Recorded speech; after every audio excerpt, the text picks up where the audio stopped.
시청자 여러분 안녕하셨습니까? 주님과 함께 5분 묵상의 시간을 갖겠습니다.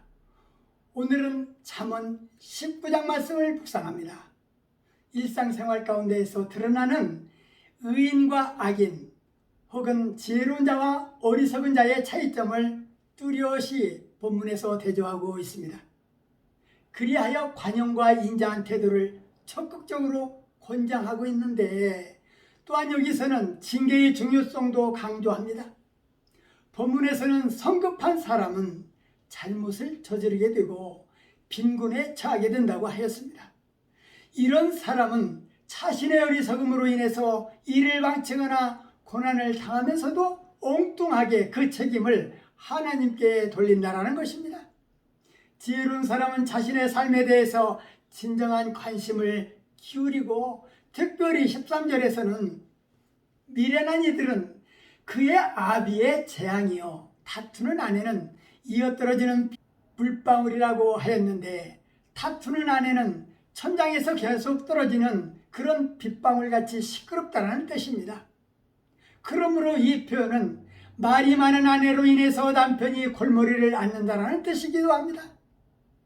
본문 17절에 가난한 자를 불쌍히 여기는 것은 여호와께 뿌어드리는 것이니 그 선행을 그에게 갚아준다고 하셨는데, 가난한 사람을 돕는 것은 하나님의 축복을 받는 길이기 때문에 하나님께 빌려드리는 것과 같은 것입니다. 불쌍한 사람에게 은혜를 베풀라라는 가르침은 율법과 잠언에 각각 언급하고 있습니다.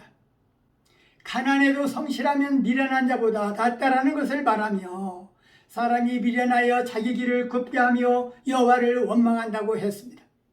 가난한 자는 그 형제에게 미움을 받고 친구들은 멀리할 것이고, 지혜를 얻는 자는 자기 영혼을 사랑하고 명철을 지키는 자는 복을 얻을 것이고, 거짓 증인은 벌을 면치 못할 것이요 거짓말을 내는 자는 망할 것이라 했습니다. 노하기를 더디하는 것이 사람의 슬기요 허물을 용서하는 것이 자기의 영광이라.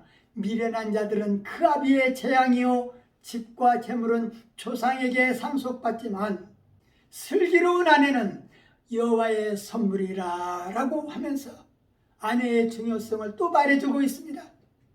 본문 12절에서 왕의 노함은 사자의 부르짖음 같고 그의 은택은 풀 위에 이슬 같다고 하셨는데, 해가 뜨면 이슬은 곧 사라지고 말. 그 때문에 하나님에 대한 이스라엘의 일시적인 사랑은 이슬에 비유되고 있으며, 백성들은 우상 숭배가 그들의 이슬같이 쉽게 사라지게 할 것임을 경고받고 있습니다. 특히 팔레스타인 지방은 가물량이 별로 많지 않아서, 그래서 가뭄이라도 들게 되면 농작물들의 큰 피해를 입게 됩니다. 따라서 8, 9월에 내리는 팔레스타인의 이슬은 곡식에 부족한 수분을 보충해주는 중요한 역할을 합니다. 이런 이유로 성경에서 이슬은 종종 하나님의 축복을 상징하기도 합니다. 이삭이 야곱을 축복할 때, 모세가 이스라엘 백성을 축복할 때도 이슬이라는 표현을 사용했고, 따라서 이슬이 그쳤다라는 것은 하나님의 진노하셨음을 의미하기도 했습니다. 계명을 지키는 자는 영혼을 지키고 행실을 삼가지 아니하는 자는 죽는 것이고, 가난한 자를 불쌍히 여기는 자는 여호와께 뿌이는 것이니 그 선행을 갚아주신다고 합니다. 사람은 그 인자함으로 남에게 사모함을 받고, 가난한 자는 거짓말하는 자보다 낫다고 했습니다. 여호와를 경외하면 생명에 이르게 하고, 재앙을 만나지 아니하고 아비를 구박하고 어미를 쫓아내는 자는 부끄러움을 끼치며 능욕을 부리는 자식이라고 했습니다. 현대사회는 아비를 구박하는 것에서 끝나는 것이 아니라 아예 죽이는 자식도 있는데, 악한 자의 악한 모습입니다. 심판은 거만한 자를 위하여 예비된 것이요 채찍은 어리석은 자의 등을 위하여 예비된 것이니, 사랑하는 아들의 참회를 위해서는 징계가 불가피하다고 하셨습니다.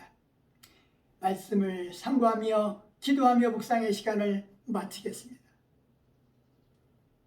좋으신 하나님 아버지, 잠언 19편 말씀을 묵상하면서 지혜로운 행동으로 가정이 화목을 이루고 하나님의 의를 이루어간다고 하셨습니다. 우리 믿음의 성도들은 경솔하게 행동하지 않게 하여 주시옵시고 가정에서 노하지 않게 하여 주옵시고 노하기를 더디하는 자가 분쟁을 그치게 하고 화목하게 한다고 하셨사오니 노를 멀리하게 하셔서 화목한 가정을 가꾸어 가게 하옵소서. 하나님 중심에서 벗어나지 않게 하셔서 주님을 소망하는 가정들로 세워 주옵소서. 예수님 이름으로 간절히 기도하옵나이다. 아멘.